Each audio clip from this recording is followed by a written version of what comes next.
नमस्कार साथियों, आप देख रहे हैं था इंडिया टाइम्स। कुमार महासभा के प्रदेशाध्यक्ष किशोर जी धुलेपुरा हमारे साथ में हैं। आज सर्किट हाउस बाड़मेर में आए हैं, उनसे बातचीत करते हैं किन मुद्दों को लेकर, क्या है उनकी रणनीति। मेरा धोरीमना में हमारे संघर्ष के साथी भिखाराम जी प्रजापति की बेटी साउथ कोरिया से स्टडी करके भारत लौटी थी पहली बार, तो उसके सम्मान में ये कार्यक्रम था। सम्मान समारोह में शामिल हुआ था। कई और भी मेरे विभिन्न गुड़ामलानी विधानसभा में बाड़मेर में मेरे कार्यक्रम थे। तो सामाजिक और राजनीतिक कार्यक्रम के उद्देश्य को लेकर मैं बाड़मेर 3 दिन से दौरे पे हूँ और कार्यक्रम में शामिल होने के लिए आया हूँ। आपके इस दौरे को लेकर क्या महत्वपूर्ण राजनीति के लिए आरंभ चर्चा है? दौरे में तो क्या, मेरे सामाजिक और कुछ राजनीतिक चर्चाएं भी करनी, क्योंकि सामने जब चुनाव आ रहे, विधानसभा के आम चुनाव आ रहे 2023 के, तो उस संदर्भ में हमारे जो संघर्ष के साथी हैं उनसे राय मशवरा कर रहे हैं कि हमें किस तरह इस कुमार प्रजापति समाज को राजनीतिक भागीदारी सुनिश्चित करवाएं। क्योंकि पिछले दिनों कई वर्षों से हम लोग देख रहे हैं कुमार प्रजापति समाज की इतनी बड़ी राजस्थान के अंदर, विशेषकर इस मारवाड़ के अंदर इतनी बड़ी संख्या है, लेकिन कोई राजनीतिक रूप से कोई पार्टी हमें प्रतिनिधित्व नहीं देने की बात कर रही। तो इस संबंध में हमारी चर्चाएं कई लोगों से हुई है। अभी भाजपा की ओर से 19 सदस्यों की लिस्ट जारी कर गई है। आपके कुमार समाज के उसमें एक भी प्रतिनिधित्व नहीं दिया गया है, उसको लेकर आप क्या कहना चाहते हो?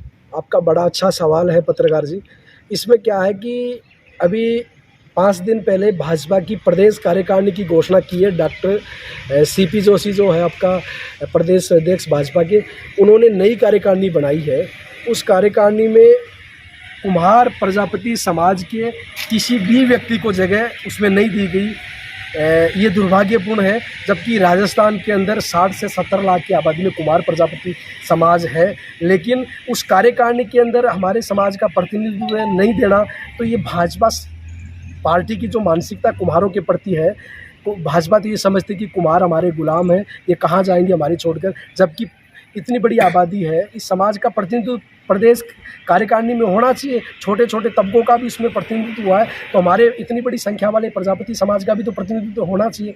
अगर भाजपा की यही नीति अगर रही, तो आने वाले विधानसभा चुनावों में इसका परिणाम भाजपा को भुगतना होगा। हम उस पर हमारी चिंतन मनन हमारे साथियों से चल रहा है। सुनने में आ रहा है कि कमलेश प्रजापति हत्याकांड को लेकर 3 साल हो चुके हैं, अभी तक कुछ रिजल्ट नहीं जो आया है। निश्चित रूप से कमलेश प्रजापति एनकाउंटर के मामले में आपने पहले भी देखा होगा, हमने लगातार 3 महीने तक हमने संघर्ष किया था। पूरे राजस्थान से देश भर के कुमार प्रजापति समाज के लोगों ने हमारा सहयोग किया, हम लोगों ने संघर्ष किया। 40 दिन तक यहाँ राजस्थान में कांग्रेस की सरकार है। कांग्रेस सरकार के कार्यकाल में यहाँ कमलेश प्रजापति का एनकाउंटर हुआ। पुलिस की कानून व्यवस्था पूरी तरह फेल हो गई थी। उस पुलिस ने षड्यंत्र से इसका एनकाउंटर किया गया, और एनकाउंटर के बाद हमने सरकार से मांग की कि रहस्यमयी तरीके से भाई को मारा गया, हमारे भाई को, तो इसमें सही तरीके से जांच अगर हो सकती है तो वो सीबीआई का रास्ता है। हमने सरकार आंदोलन किया, सरकार पे दबाव बनाए, दबाव के बाद सीबीआई के अनुशंसा केंद्र सरकार को राज्य सरकार ने भेजी, और वहाँ भेजने के बाद में भी वहाँ की जो केंद्र सरकार है वहाँ से भी अप्रूवल नहीं मिली, गृह मंत्रालय से अप्रूवल इस मामले में नहीं मिली। तो हमने सांसद संवाद कार्यक्रम चलाया। 23 लोकसभा के सांसद आपके जो 6 जो राज्यसभा के सांसद, उनके माध्यम से हमने पत्र लिखा है प्रधानमंत्री के नाम से। फिर सीबीआई पे हमने दबाव बनाया भारत सरकार पे, और हमने बीजेपी के प्रदेश मुख्यालय का भी इस मामले को लेकर घेराव किया था। 4 दिन में सेंट्रल जेल भी गया, गिरफ्तारी हुई मेरी उससे पहले, फिर भी हम झुके नहीं। इस मामले में समाज की जीत हुई, और संघर्ष के बाद वहाँ से सीबीआई जांच के आदेश हुए, और लगातार आज दिनांक तक भी सीबीआई की जांच पेंडिंग चल रही है। और ये समझ में आ रहा कि भाजपा कांग्रेस दोनों मेरे भाई कमलेश प्रजापति के एनकाउंटर जो हुआ है, उस एनकाउंटर का ये लोग खुलासा नहीं करना चाहते, जिसमें हत्या करवाने में जिन लोगों ने षड्यंत्र रचा, उन लोगों को बचाने का लगातार भाजपा कांग्रेस के टॉप लीडरशिप जो है वो बचाने का प्रयास कर रही है। तो हम ऐसी जो उनकी नीति है, उस नीति से हम उनके खिलाफ संघर्ष करेंगे, और भाई को न्याय दिलाने के लिए चाहे किसी भी हमें लड़ाई लड़नी पड़े, वो लड़ाई नहीं, क्योंकि ये तो दोनों पार्टियां एक हो गई। पहले भी दोनों पार्टियां, भाजपा कांग्रेस दोनों पार्टियां एक हुई है, और इस मामले में न्याय नहीं मिलने का सबसे बड़ा जो कारण है ना, भाजपा की जो शीर्ष लीडरशिप है राजस्थान की वो, और कांग्रेस की शीर्ष लीडरशिप दोनों नहीं चाहती कि इस कमलेश को न्याय मिले, कुमार प्रजापति समाज को न्याय मिले। क्योंकि इसमें अगर सही तरीके से जांच हो ना, तो मैं कह रहा हूँ कि बड़े बड़े लोग इसके माने, सरकार के अंदर जो बड़े बड़े लोग हैं वो इसके अंदर जेल जाए और बड़े खुलासे इसके माध्यम से हो, लेकिन वो चाहते नहीं। तो ये कई चीज़ें हैं जी। अब आने वाले वक्त पर हम रणनीति बना रहे हैं कि क्या हमें भाई को न्याय दिलाने के लिए क्या कर सकते हैं हम लोग। अभी विधानसभा चुनाव नज़दीक भी हैं। अब कमलेश के परिवार वाले चाहते हैं कि चुनाव लड़े और इसमें जो राजनीतिक गलियारों में चर्चा है, इसको लेकर जो उनको वोट की जगह चोट के निशान पर उनको सबक सिखाने का प्रयास करेंगे।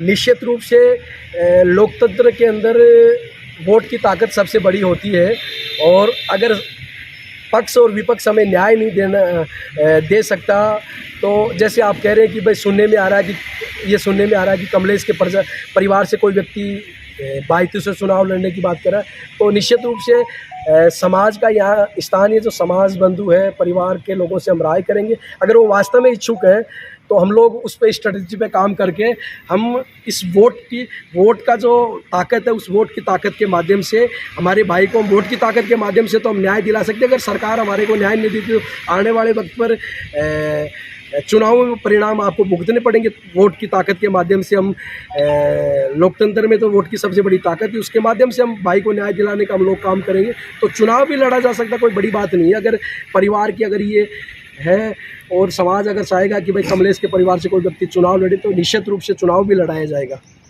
सीबीआई जांच चल रही है, अभी तक क्या हो गया? 3 साल तक अभी तक कोई रिजल्ट नहीं आया, इसको लेकर क्या कहना? निश्चित रूप से अभी क्या है कि 3 दिन पहले कुछ उनकी जो गाड़ियाँ थी, ये बड़ी गाड़ियाँ थी, लग्जरी गाड़ियाँ थी, उसमें फॉर्चूनर है, इनोवा वगैरह कई गाड़ियों का कोर्ट के माध्यम से उनको जब्त कर रखा था पहले, तो उनको छोड़ दिया गया। कुछ गाड़ियों की प्रोसीजर अभी चल रही है।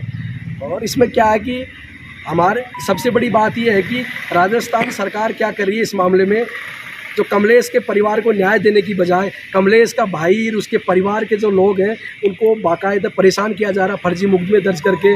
अभी चित्तौड़गढ़ में फर्जी मुकदमा दर्ज किया, भाई की गाड़ी नहीं थी, भैरवराम की जो कमलेश का भाई है उसकी गाड़ी नहीं थी, उस फर्जी तरीके से गाड़ी लगा कर भाई को परेशान किया जा रहा है। तो ये लगातार यहाँ के सरकार के नुमाइंदे षड्यंत्र रच रहे हैं कि इस परिवार को कैसे ख़त्म किया जाए, भैरवराम को कैसे फंसाया जाए। ये लगातार षड्यंत्र रचना, भाई परेशानी में है, परिवार परेशानी में, ये षड्यंत्र रच सके इसको फंसाने के लगातार प्रयास करें, फर्जी मुकदमे, झूठे मुकदमे दर्ज करवा रहे हैं। तो ये चीज़ें हैं, हम प्रतिकार करते हैं, इसका विरोध करते हैं, और सरकार अगर नहीं समझेगी तो हम लोग सरकार के खिलाफ ईंट से ईंट बजाने का हम लोग काम करेंगे।